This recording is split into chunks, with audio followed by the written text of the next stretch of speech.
Hi, Jay. Thanks for having me. My name is Kelani and I'm an alcoholic. My voice is a little bit, I was a little under the weather last couple of days, so I'm soft-spoken normally, but this is going to be a little challenge. Thank you so much, all of you, for having me and sharing your space with me. It's always an honor and privilege to do anything for Alcoholics Anonymous. And yeah, when I came in, I really didn't understand what alcoholism was. I thought I knew what it was, which is this cursed family heirloom just passed on from generation to generation. And it would just attach itself to someone in the family, suck the life out of them, and then move on to the next person. That's what I thought alcoholism was, as if it were this, yeah, just the family ghost that stayed with us, cursed us. And when I came into the rooms and I started reading the big book of Alcoholics Anonymous, I learned what alcoholism actually was. And when I read the doctor's opinion, what I discovered was that alcoholism was just the abnormal reaction. Once I picked up, I couldn't stop. Right. And like being able to see that in black and white in the doctor's opinion, which was written about these guys from the 1930s. And yet this person is telling my story was so unnerving, but also relieving in the same sense of like, okay, all this is an abnormal reaction. That's it. Right. The doctor says it's like an allergy. We know today it's not a true allergy in the sense of antibodies come and attack the substance, but metaphorically, allergy makes a lot of sense because here was this huge population of people that can drink and use drugs. And then here's the smaller subset, this sample of that, that's not able to do that, right? That's not able to control and maintain mental control over their ability to drink and use. And for me, that was absolutely it. As soon as a drink or a drug would hit my body, I could not control the amount I would then take into my body, right? And what happened was that it would become the most important thing in the world to me.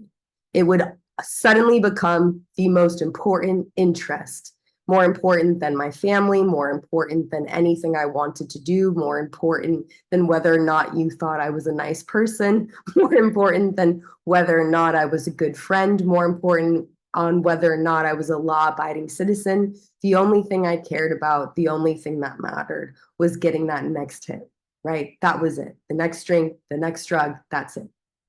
So again, that part just kept it really simple for me. The piece of it that I then learned about was the mental obsession, the ability to believe a lie, right? The big book talks about it as the great obsession of every abnormal drinker is that somehow, someday, I'm going to be able to control and enjoy my drinking, right? And what I found was that when people would describe obsession, they seem to describe it from like the Webster's dictionary version of obsession, which is like, can't stop thinking about it, can't stop thinking about it. And like, I do have incessant thoughts about things, but I think that the big book's description of obsession is actually more accurate because it's more clever, right? So, what that looked like for me, just to give you an example, is that one day when I was drinking, I woke up in the morning and my friend said, hey, let's go break into a pool. I was like, yeah, that sounds great. Let's break into a pool. So they come and pick me up. My mom tells me, hey, will you be home for dinner? I say, absolutely, I'll be home for dinner. There's no way I'm not going to be home for dinner. It's like 10, 11 in the morning. I'm definitely going to be home for dinner. So get in the car. Boom. I start drinking. I black out. Very common experience for me. Completely black out, come to. I'm in the hospital bed in restraints. And I meet this nurse that's sitting next to my bed. She informs me, she asks me this question: do you know what happened last night? I said, no, I don't know. The last thing I remember is that it was 11 in the morning and I was drinking. She's like, well, you had quite a bit to drink. She's like, the police brought you in because you were trying to assault them, but they thought that you had been drugged. So they brought you in. But when we tested your system, we didn't find any rohypnol. All we found was a 0.32 blood alcohol level. So you're in restraints because you were violent with the doctors and you were violent with your parents, but I can see that you've calmed down, so I'm going to take you out of restraints. Now, she also shared some information with me, she was like, good news. The police aren't going to press charges against you if you agree to go to rehab. Okay. So perfect example of physical allergy in me, right? I had no intention of showing up at the hospital. I had no intention of over drinking to the point that I went into blackout. I had no intention of not being home for dinner, right? I wanted to meet what I had agreed upon doing, which was being home for dinner, right? I didn't want to wake up in the hospital in restraints. The problem is this. I told my mom there's no way I'm ever going to drink again. And what I'm telling you guys now is I absolutely meant it when I said it. I did not want to drink again. The thought of it disgusted me. The thought of ever picking up anything again was disgusting. And I thought I will go my whole life with never drinking again. So I leave the hospital and I feel absolutely broken. And I start thinking things, right? Like it was hot that day. Not saying I'm ever going to drink again. I'm just saying it was hot that day. And then I started thinking things like, I didn't have a lot to eat. I didn't ever make it to dinner. That's all. Not saying I'm ever going to drink again, just saying, didn't have a lot to eat. That's all. Just making a note, right? And then I'd think to myself, well, it never occurred to me to set limits, but clearly that exists. Clearly, I just need to figure that out. I'm never going to drink again, I promise. But I'm just saying that perhaps there's a limit that I needed to, impose upon myself. Then I think to myself, you know what? It probably really freaked my friends out when they saw me get taken by the cops and all that. So I should probably go and see them and reassure them that I'm okay, right? So it's 4 days after I've left the hospital. I go over and see my friends. I'm telling them about the police. I'm telling them about how I need to get sober and how I'm not going to get high or drunk anymore. And in the middle of the conversation, I get high. In the middle of it, I get loaded, right? Everything I'm saying, everything I'm talking about, I have it in the forefront of my mind, right? And yet I can't stop myself from picking back up, right? And the mental obsession had started on me the moment I walked out of the hospital. It already started to minimize the circumstances that occurred, minimize the consequences, which is things I did all the time. And then sometimes just full blown forgetting it ever occurred, right? Which, to be fair, blacking out all the time, it doesn't make for the, best of memory. But it also was even the things that I would come to and absolutely would have a memory of, such as the next morning, following the text messages and the crime scene of me being loaded, all that, all of the shame and horrific things that I was told that I did, those I have ample reason to have memory of, right? And yet I couldn't keep it in my mind. And when the big book talks about that, of like not being able to bring in with sufficient force the suffering and humiliation of even a week ago, right? Like that was absolutely me. And I had no explanation for it. So when I read that once again, I was like, wow, this is crazy that they're talking about like these guys from the 30s, and yet I'm completely relating to it. So alcoholism really hasn't changed at all. Not since they wrote the big book, hasn't changed. They haven't really, aside from the invention of the 12 steps, they really haven't landed on a salient solution that I've seen. The other issue is like they still don't know why. There's all these theories that they throw out there, right? Where they say, oh, we think it's this, we think it's that, we've identified some genes, right? The greatest minds all over the world are debating what alcoholism is and why, right? But to me, like when I look at it, just the simplest description that Silkworth gives, which is just the abnormal reaction, makes perfect sense to me. Once I pick up, I cannot stop. I pursue that as if it is my purpose in life, and I cannot keep away from it because my mind starts to lie to me and I believe it, right? And by the way, Silkworth, I don't know, some of you may not know this, but Dr. Silkworth was working with addicts and alcoholics for 40 years before he wrote the doctor's opinion. 40 years. And it was 40 years of nothing, right? So can you imagine, like, I know the amount of calls that I get from people's parents and having to call their moms when they've passed on. And I know the amount of funerals I've had to go to, but I still have plenty of people that are dedicated to 12-step work and doing this. And so I get to see a lot of the hope and I get to live that hope into my life every single day. But Silkworth didn't have that. He didn't have anything. So he was only getting the terrible calls. He was only getting the awful things. And so that's why when he says that we have seen nothing which has contributed more to the rehabilitation of these alcoholics than the altruistic movement now growing up among them, like that was the piece of it that had convinced Silkworth that this worked. Like that was the part, was the altruism. And so in my experience, again, like reading the big book, seeing myself in it was absolutely huge. But the issue is that the mental obsession is something that will work on me every single day.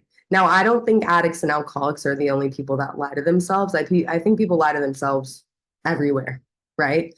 The only difference is that the lie that I believe, my end game lie, which is that I don't have an abnormal reaction and that somehow, someday it's going to be different. If I pick up, it's absolutely deadly, right? Because when I pick up a drink, since I cannot control the amount of alcohol I then take into my body, right? I put myself constantly at risk. And the things that the end of those like that train ride is either death or insanity, but every step along the way is awful, right? None of it is good. So it's like in that train ride, that demented train ride, right? Like that's where it's headed. So if I want to circumvent the ability to believe a lie, I have to question a lie. Now, the first thing that I was able to see while working with a sponsor, working through that first step, was that I was an alcoholic and that I had an abnormal reaction and that it was never going to go away, right?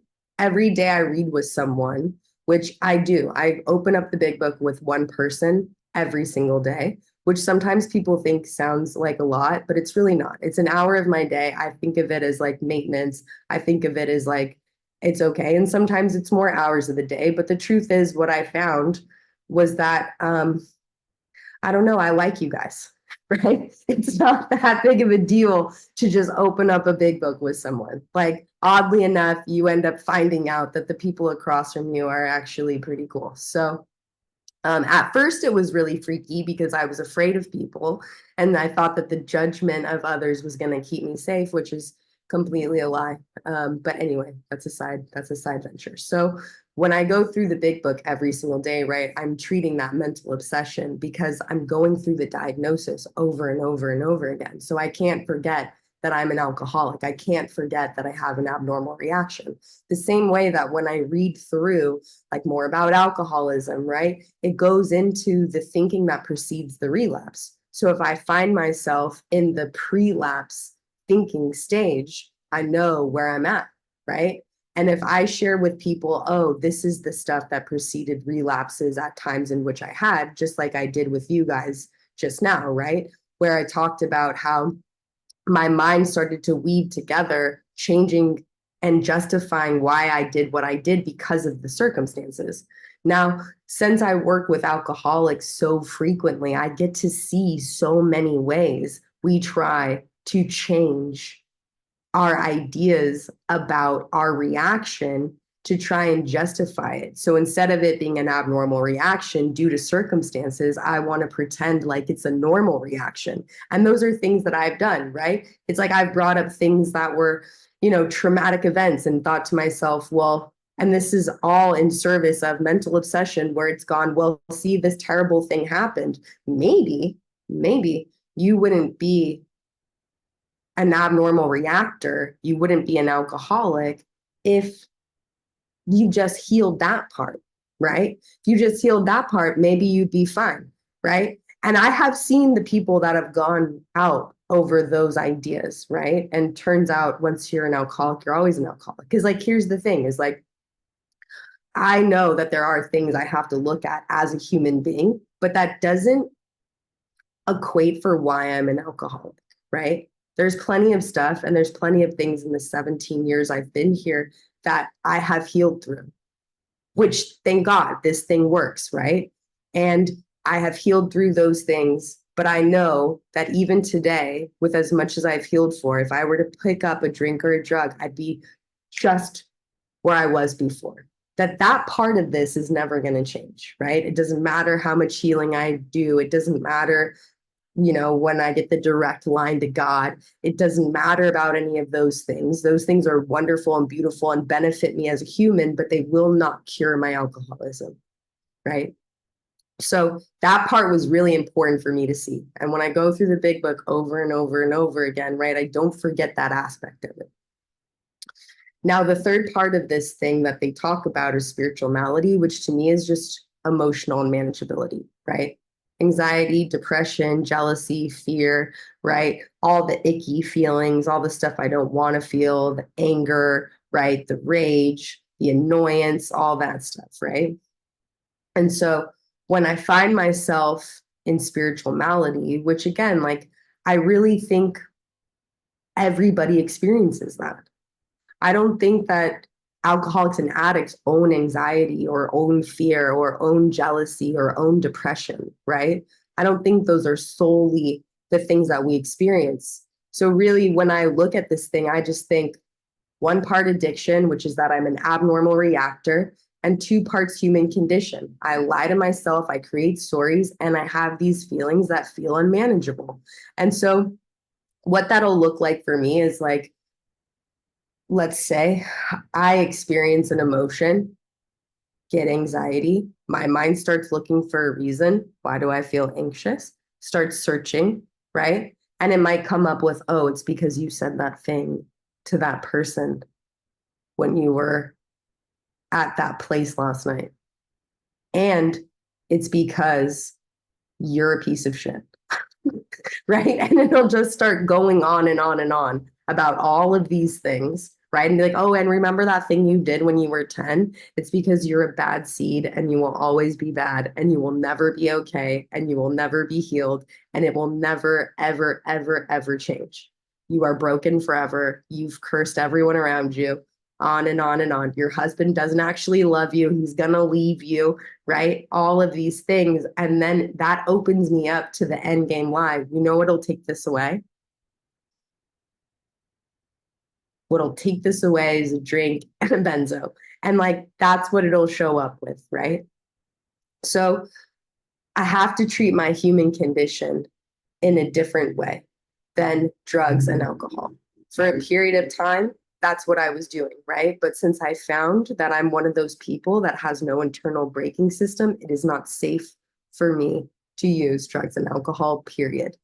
Which means that even though I have friends who are not alcoholics and non-addicts, and they attempt to treat their human condition with drugs and alcohol, but they're able to maintain internal control, that's completely their prerogative and up to them. Because of me and the way that I drink and use, and the fact that I'm also dangerous to the community around me, my sobriety is not just for me, it's for everybody else, which took me shamefully way too long to realize the impact that I had on the community around me. So I know that even my consideration at times when mental obsession comes in and is like, well, maybe it wasn't that bad. I just, you know, press that back down because it's very selfish of me to think like, oh, I could experiment with this again and put the entire community at risk, right? So in order for me to treat all three sides of this thing, which again is just like one part addiction, two parts human condition, because like really the first place that I can treat this is abstinence, right? If since it is a reaction, if I don't pick up a drink or a drug, I can't have the reaction, right? It will not happen. But the problem is easier said than done, right? I have to be able to treat my mental obsession and my spiritual malady. So my mental obsession is treated with the big book, right? The recovery side. I mentioned a couple of reasons as to why. One of those being the diagnosis is in there so I don't forget, but also that it gives me the thinking that precedes the relapse. That's another aspect of it. The third aspect of it is that if I'm in dishonesty regularly, like why the program is the program of rigorous honesty is because I strengthen the muscle of dishonesty. So I think of it as like if it's you're picking up a 2 pound weight, and then you can pick up a 5 pound weight, then you can pick up a 10 pound weight. If I'm strengthening that dishonesty, if I'm strengthening that muscle, by the time I pick up the end game lie, it's going to feel like nothing because I've been training that dishonesty, right? And that's the kind of stuff that then brings me more spiritual malady, but also it just strengthens the muscle of lying to myself. And the more that I believe that, the more I'm going to be willing to pick up the end game lie, which is I can take a drink or a drug with no danger. So if I spend more time in the truth, right? And to me, like something that my husband says, which is that the only truth I can be absolutely sure of is right here, right now, right? Like I'm just looking at all of you, the squares on the screen, right? We're sharing this moment on Saturday night and nothing is happening. That's it. Nothing is going on. I'm just here right now. The more time I can spend in the here right now, the less time I spend in the lie. The more time I spend in the truth, I start to strengthen the muscle of truth. So that means that I start to strengthen me being in the moment. Now, me being in the moment, which is also an important aspect of it, because I'm one of the people that has strange mental blank spots that the big book talks about, which means I don't even have to think about it for me to pick up, right? It can be a full on just, again, strange mental blank spot. So the more time I spend in the present, the less time I spend unconsciously opening myself up to those strange mental blank spots. So that's how it provides me a mental defense, an attempt to create a mental defense that I don't naturally have, right? So I have to build it. I have to build some level of immunity through working with others and by getting into the big book with them. So that's how that does it. And I know people have said, different things about the big book through the years, but to me, like it's the original form of all 12 steps. And also, it's resulted in millions of recoveries. I have yet to meet a person that has done that, right? Silkworth, God bless his soul, who dedicated his life for 40 years and wasn't even one of us, right? Like I can only imagine. He also doesn't have like zero recoveries that he can claim to, right? And that's why he supported this movement wholeheartedly. So there is something about being able to go through that text and use it as a mantra that allows me to access the moment, right? Now, the third part of this thing, which is the third legacy of the program, service, right? Now, service for me is really on a broad level, any act of love in kindness, right? The only problem is that I came in and I was very selfish. And part of that was because I didn't fully understand what selfishness was. Like I imagined what selfishness was, which was like someone throwing a tantrum in the middle of the room and like flipping out, which I did do plenty of as well, right? Yeah, in a 4-year-old looks a lot different than in a 24-year-old, but nonetheless, I didn't realize that even in the times I was being like a doormat or a people pleaser, that it was also selfish, right? And so when I heard the term service, I'd think to myself, like, what do you mean? Right? Like here, I did this thing, like, oh, I have to say yes to all this stuff, and like that's what's gonna do it. And if I just keep my mouth shut, like I'll get something from whatever this power is, I'll please it and it'll give something to me, right? These are kinds of the things that I had going on. Fortunately, I was involved with a group who was like very specific. They were like, look, this is an altruistic movement. This is not self-help. You need to help other people. And I was like, how am I going to help other people? I'm days sober. I don't even know what is going on here. And they just told me in no uncertain terms, if you can read, you can do this. Just get a big book, read it with someone.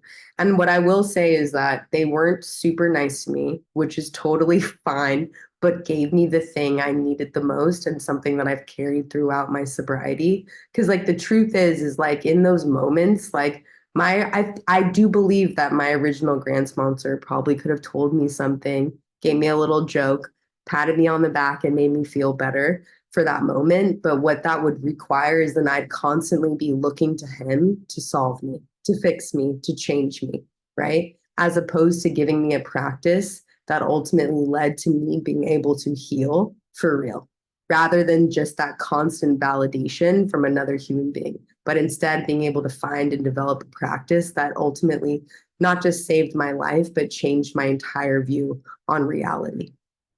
And continues to bless me to this day.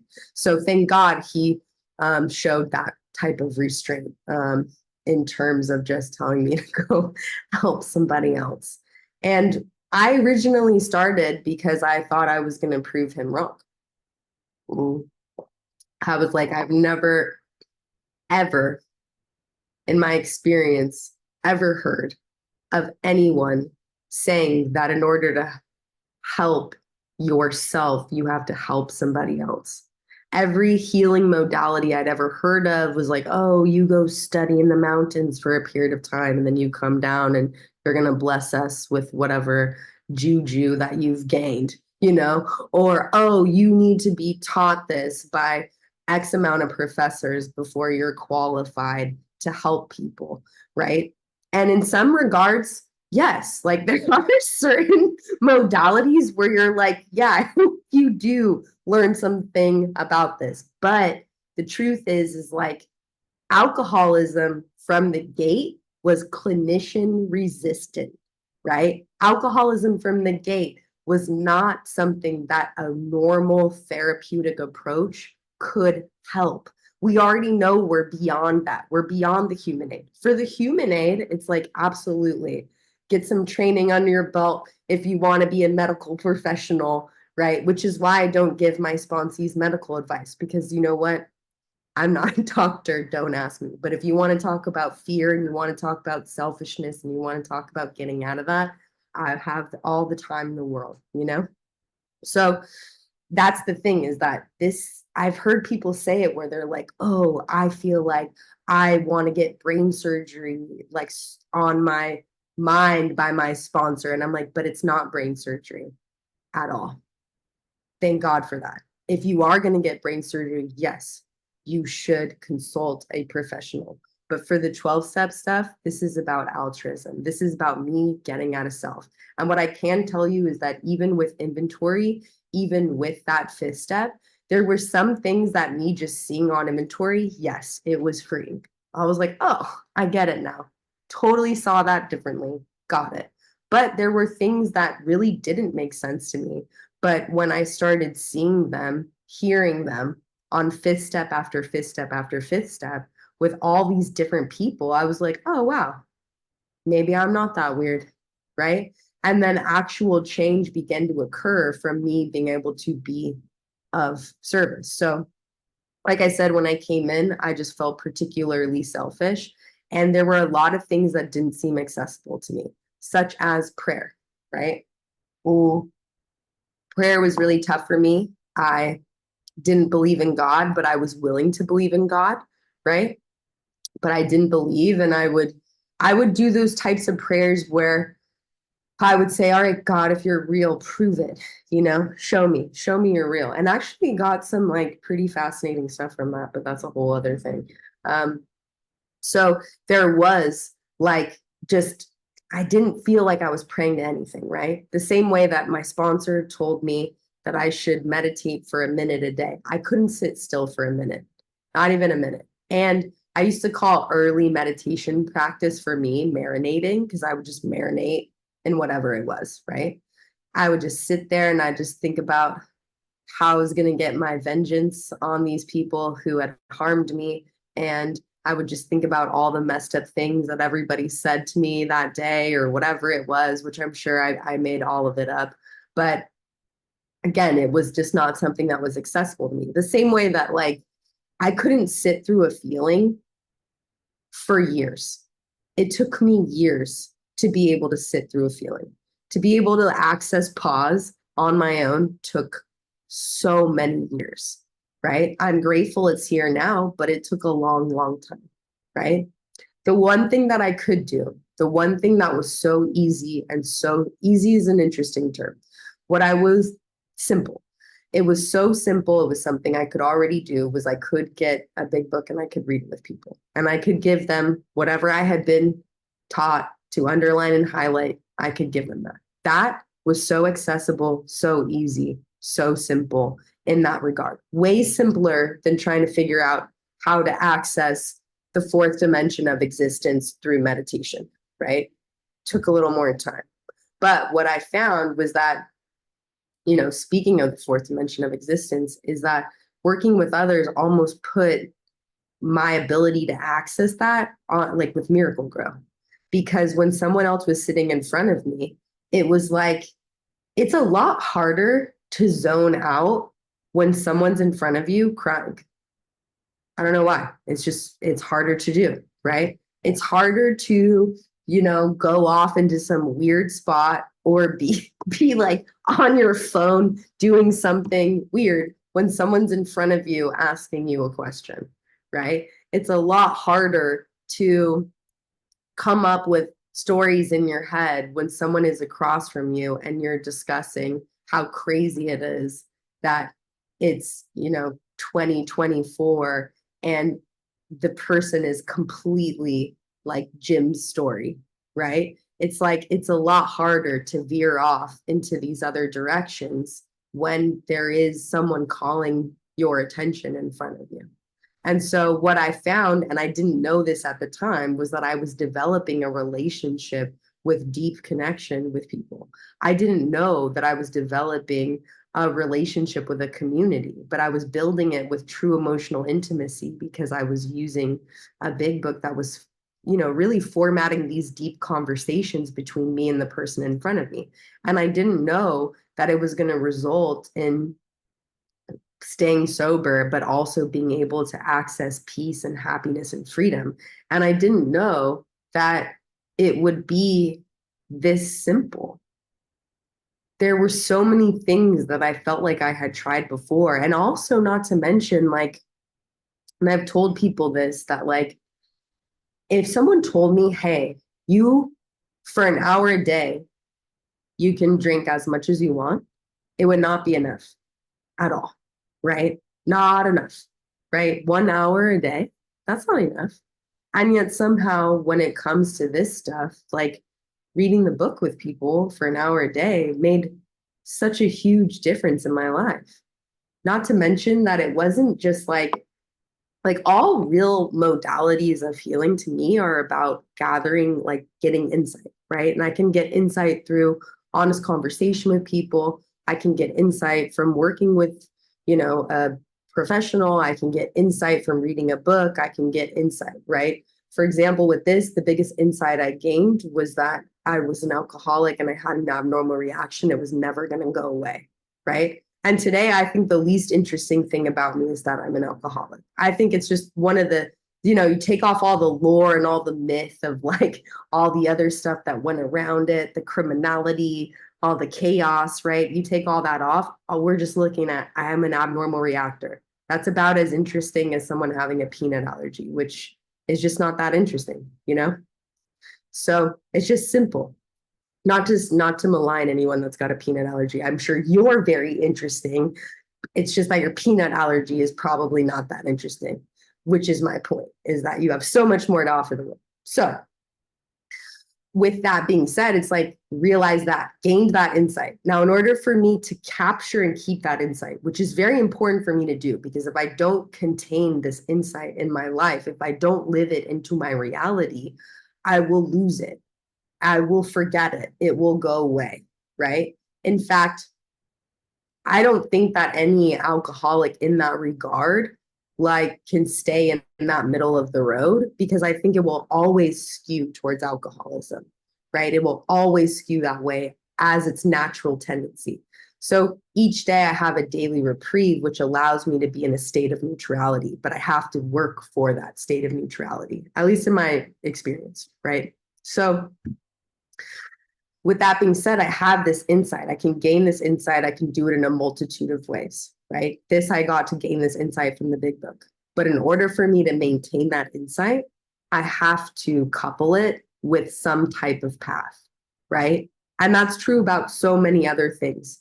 I think what's wonderful about AA is that we have it so simply in front of us, right? Where I get to couple insight with a path of working with others, which is the simplest thing in the world.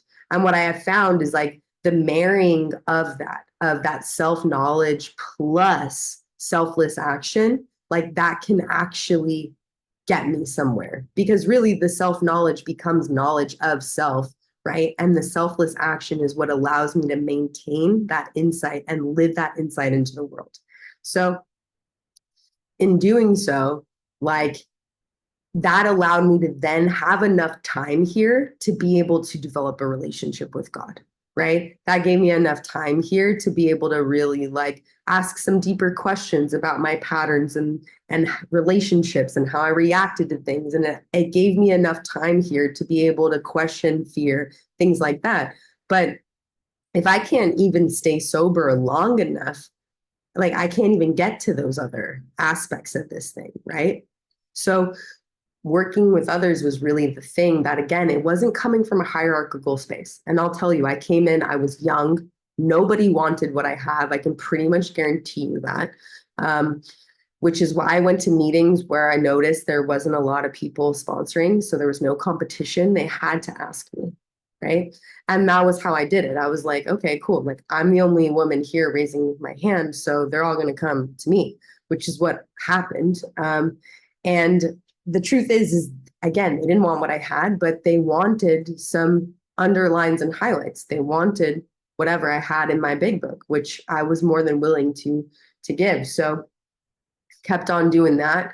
And with that, about, I would say 18 months into that, I had a white light awakening. And I've discovered that God was real. And I never once again, ever doubted that God was real. I knew it to be true, right? But I needed to get 18 months to get there, right? And like, I couldn't have gotten 18 months on my own. I wasn't capable of it. I couldn't give myself 4 days, right? Off the heels of something very horrific happening. So it's like that needed to happen first in order for me to get the benefits of anything else. And also, there is something that I find really powerful. It's in Bill's story. And it's not because I'm like, oh, Bill forever and Bill's our guru or whatever. But I think it's more actually compelling that Bill was just a human being, which tells us that all of us are just human beings, that we can all do this thing. That's what it was built for. It wasn't built for the people that are like, hey, you were just born this way and you will always be, this clean, whatever it is, right? It's like, this is about redemption and the fact that you don't have to be who you were when you were 20 or 15 or even any mistakes that you've made, both loaded and sober, that you can have your own peace and happiness no matter how far down the scale you've gone, right? So in Bill's story, he talks about, like, towards the very end, he talks about how he had this awakening in the hospital, right? And he talks to Silkworth about it. It's his second awakening. And Silkworth has no idea what he's talking about, but he's like, whatever, anything's better than how you were, right? And Bill has this overwhelming sense of like, I want to give this away, right? This generosity that came out of this white light awakening. Because really, like, if you read most deep spiritual texts, they're going to kind of say the same salient truth, which is like, we're all connected, we're all one, right?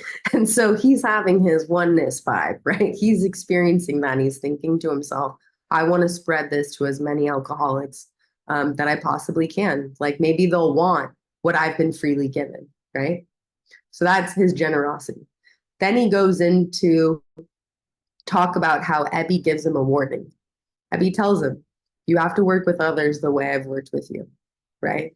If you want to perfect and enlarge your spiritual life, you're going to do that through work and self-sacrifice for others. Because if you don't work, you will die. And then faith will be dead indeed, right? So to me, that's the other part that can happen, right? We can get to that place where you're feeling a plateau with God. I get those calls all the time. I'm not feeling connected to God. I'm like, cool. Well, Big Book's very specific. Like, why don't you try working with others? Get out of your head. And maybe what you'll discover is spirit, right?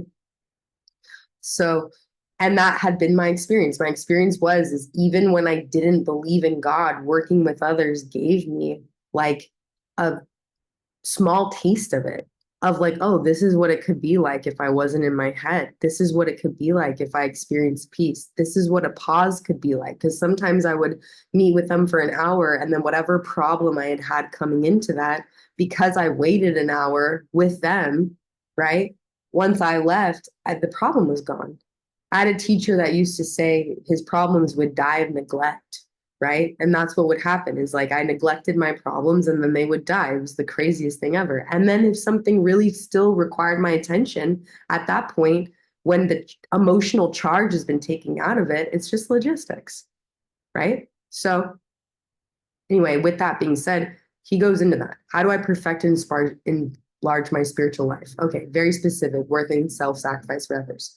Then he talks about the other thing that happens when his generosity of the white light has worn off, right? Because Bill didn't work for so long. And when I think about that, like I used to just brush over that, like, oh, no big deal. And then I think about, oh my God, like the fear and the story that could possibly be there, like the times in which you're like, I hadn't had employment. I was like, oh my God, he was probably freaking out, right? And he said he was plagued with self-pity and resentment, which I completely relate to in those times, right? Of just being plagued by that stuff. And so he would go to the hospital in despair, right? In hopes that like he would then be lifted up, which he would be. And it worked every single time. And so that to me is like the three things that I might experience, right? The generosity of the white light, which again, of course, like with those types of awakenings, like there's always a generosity to that. Even the awakening of like, I'm an alcoholic and I'm clear on that, you know? Amen. Thank you. And then the other aspect of that of like being again the like plateauing of that spiritual relationship, wanting to perfect and enlarge it, it being the same direction as like just working with others. And like the third of being plagued with self-pity and resentment, which is like not the best way to live life. That obviously that feels terrible, right? And then oftentimes in that place, I'm just trying to impose my will on other people so that I can feel better. And it doesn't make me feel better, it just makes me feel worse because I temporarily get some type of victory that doesn't last very long. And then I hate myself and it sucks, right? So instead, it's like if I can get occupied for an hour by helping someone else, right? I might emerge from that having a different perspective, which oftentimes is what occurred. And so I love that like the same solution exists for all three, all three potentials that I can experience. And there's one other thing, and then I'm going to be quiet, which I can't believe my voice lasted this whole time, which is sort of really cool. That's God and honey right there.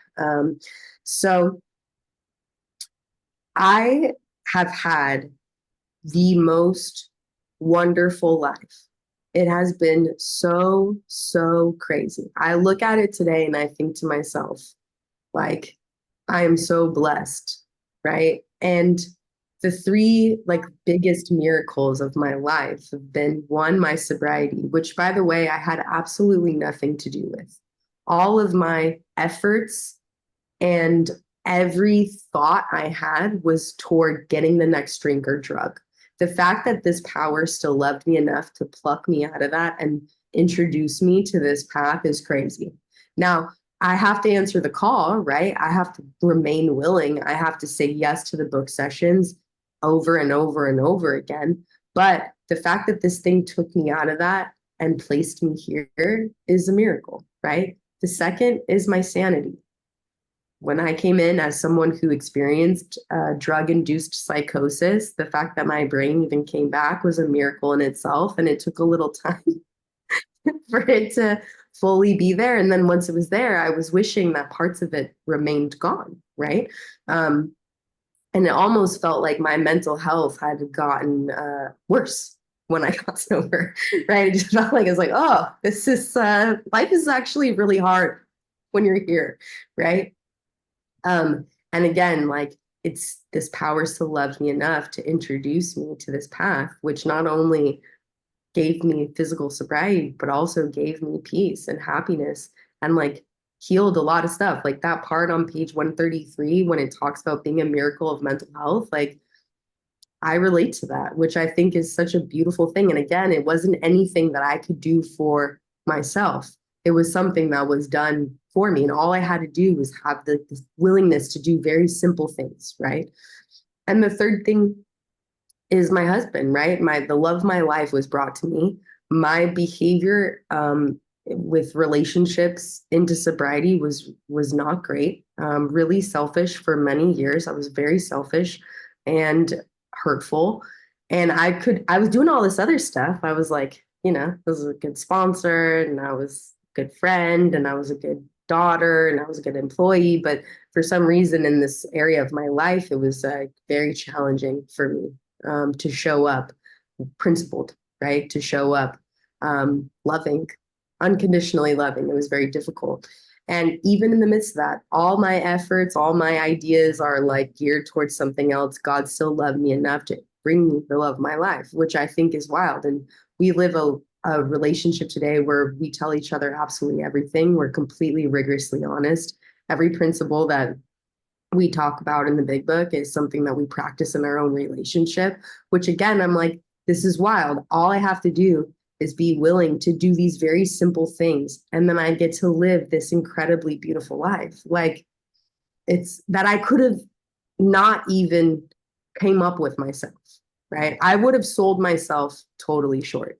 And all I have to do is just keep doing the book with people, which again, the simplest thing, it hasn't changed, stays the same, and it still works every single time. So I really appreciate you guys sharing your meeting with me today. Jay, thank you so much. It's always so lovely to see you, and thank you for having me. I appreciate you guys.